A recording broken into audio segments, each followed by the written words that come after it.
26 अक्टूबर 2025 रात के तकरीबन 11:20 का समय, delta city, British Columbia, Canada और वहाँ का हाईवे 17। एक ड्राइवर वहाँ से गुजर रहा होता है और तभी अचानक वो अपनी गाड़ी को इमरजेंसी ब्रेक लगा के रोकता है, क्योंकि वो देखता है कि साइड पर एक गाड़ी खड़ी हुई है और उसमें से आग की लपटें निकल रही हैं। पूरा धुआं ही धुआं उस गाड़ी के आसपास होता है। वो ड्राइवर तुरंत 911 पर कॉल करता है और उनको सारा एक्सप्लेन करता है कि वो कहाँ पर खड़ा है और गाड़ी कैसे जल रही है। जो ऑपरेटर 911 होता है वो तुरंत एक पुलिस की टीम और फायर रेस्क्यू वालों को उस लोकेशन पर सेंड कर देता है। जब पुलिस और रेस्क्यू वाले वहां पर पहुंचते हैं तब तक वो गाड़ी पूरी तरह जल चुकी होती है। जब रेस्क्यू वाले गाड़ी के नज़दीक जाते हैं तो उनकी आंखें खुली की खुली रह जाती हैं, क्योंकि वो देखते हैं कि एक बॉडी जो है उस गाड़ी में ट्रैप्ड है, वो गाड़ी के अंदर है। रेस्क्यू वाले उस बॉडी को गाड़ी में से निकालते हैं और जो फर्स्ट इन्वेस्टिगेशन होती है उसमें ये पता चलता है पुलिस वालों को कि ये एक यंग फीमेल की बॉडी है। जब पुलिस वाले आगे इन्वेस्टिगेशन करते हैं तो उनको ये बात क्लियर हो जाती है कि ये जो बॉडी है ये गाड़ी में बाद में रखी गई है, जहां इसको किसी ने बाद में प्लेस किया है उस जलती हुई कार में। ये खुद ऐसे नहीं हुआ। तो जब पुलिस वाले आगे इन्वेस्टिगेशन करते हैं, बॉडी की आइडेंटिफिकेशन होती है, तो उनको पता चलता है कि ये जो बॉडी हमें जलती हुई गाड़ी में से मिली थी ये एक लड़की है जिसका नाम है मनदीप कौर। ये उसकी बॉडी है और मनदीप कौर की उम्र तकरीबन 30 साल बताई जा रही थी। आगे और जानकारी जब मिलती है तो पता चलता है कि मनदीप कौर जो है वो इंडिया से बिलोंग करती है, पंजाब लुधियाना से वो बिलोंग करती है। मनदीप कौर जो है वो 6 साल पहले कनाडा में एज ए स्टूडेंट वीज़ा के ऊपर आती है, स्टडी बेसिस के ऊपर, लेकिन अब मनदीप कौर के पास कनाडा की पीआर थी। मनदीप कौर जो है वो अपनी माँ के साथ लुधियाना के पास एक गांव है वहाँ पर रहती थी। उसकी माँ का नाम राजविंदर कौर बताया जा रहा है और वो कनाडा में अब पूरी तरह सेटल हो गई थी। मनदीप कौर के जो बाप हैं और उनके जो भाई हैं वो ऑलरेडी कनाडा में रहते थे और वो तकरीबन कोई 20 साल पहले वो कनाडा में मूव हो गए थे और बाद में इंडिया ही नहीं गए थे। और ये मनदीप कौर स्टडी वीज़ा के ऊपर 6 साल पहले वो कनाडा में अपने भाई और अपने पिता को ज्वाइन करती है। अब इंडिया में सिर्फ उनकी मदर राजविंदर कौर है जो वही रहती थी और कोई नहीं रहता था। और 7 महीने पहले ही मनदीप कौर की शादी एक लड़के के साथ हुई जो डेल्टा का रहने वाला था, ब्रिटिश कोलंबिया का। अभी 7 महीने पहले ही इसकी शादी होती है।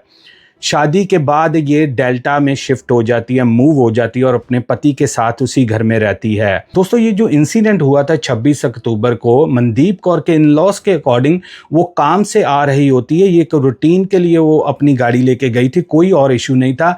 तब पुलिस वालों को जब वो कॉल आती है कोई रैंडम ड्राइवर की तरफ से, तब पुलिस वाले आइडेंटिफिकेशन करते हैं कि ये कौन है और कहाँ से, ये कहाँ की रहने वाली है।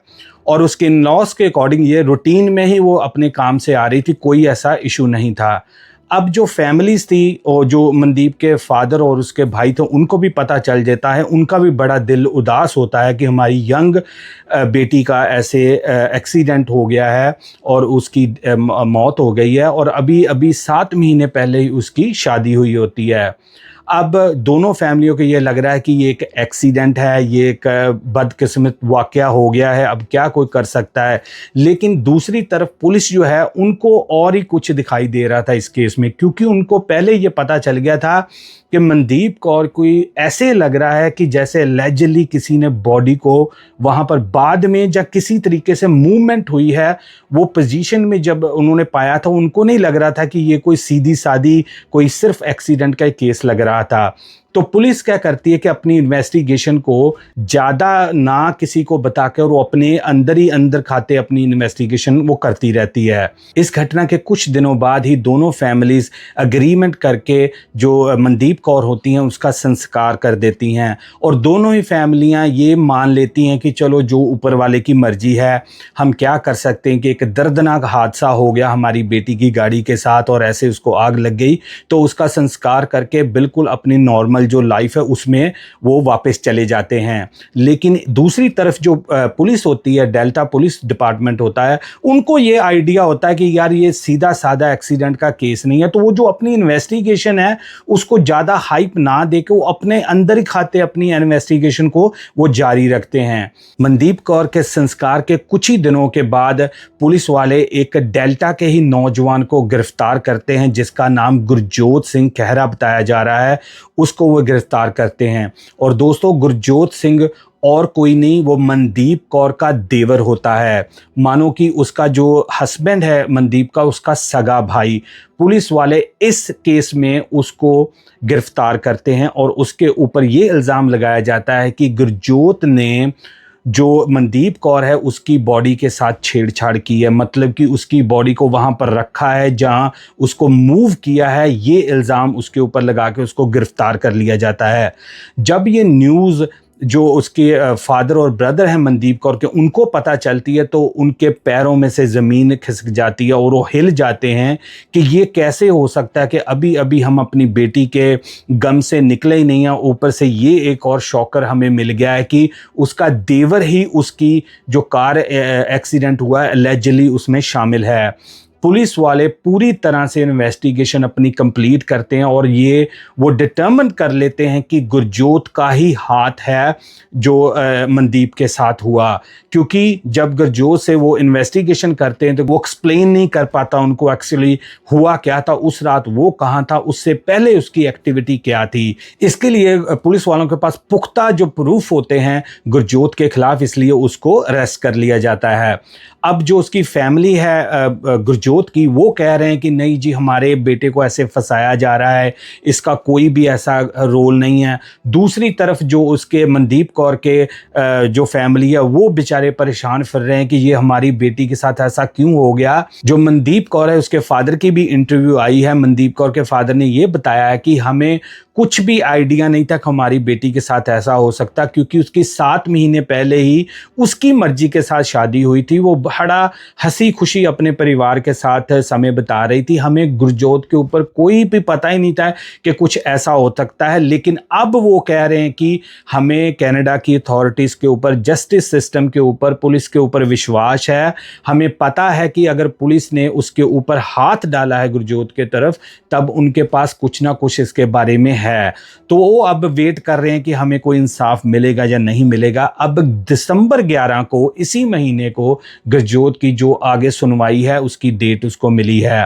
पूरी तरह दोस्तों लुधियाना में भी, पंजाब में और इधर कनाडा में भी जो मनदीप कौर की फैमिली थी वो पूरी तरह डिस्टर्ब हो गए थे कि एक हमारी यंग लड़की, सिर्फ 31 साल की उसकी उम्र थी और अभी अभी उसकी शादी हुई थी, क्यों किसी का कोई ऐसा बैर था उसके साथ जिसने कोई उसके साथ ऐसा किया।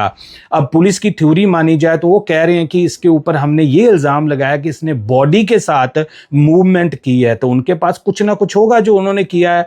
लेकिन अभी तक कोई उसको, जो गुरजोत है, सज़ा नहीं मिली, क्योंकि जब तक कोर्ट उनको सज़ा नहीं दे सकती हम कुछ कह नहीं सकते। लेकिन इस इल्ज़ाम के ऊपर एलिजिडली जो गुरजोत है उसने बॉडी के साथ मूवमेंट की है, इसलिए उसको गिरफ्तार किया गया है। तो दोस्तों ये जो मनदीप कौर की स्टोरी थी ये पूरी तरह बाहर की कंट्रियों में वायरल हो रही थी कि एक ऐसे लड़की को कोई क्यों मार सकता है, क्यों ऐसा कोई कुछ कर सकता है। अब आगे क्या होगा? अब गुरजोत जो है वो पुलिस की हिरासत में है और दिसंबर 11 की तारीख उसको मिली है जब पुलिस वाले जो कोर्ट के सामने अपने एविडेंस पेश करेंगे, जिसमें पुलिस वाले ये साबित करेंगे कि कैसे देवर ने अपनी भाभी को आग के हवाले कर दिया या आग में झोंक दिया। अब ये पूरी तरह से क्लियर होगा 11 दिसंबर को। कभी कभी सबसे बड़ा खतरा हमारे घर के भीतर ही मौजूद होता है।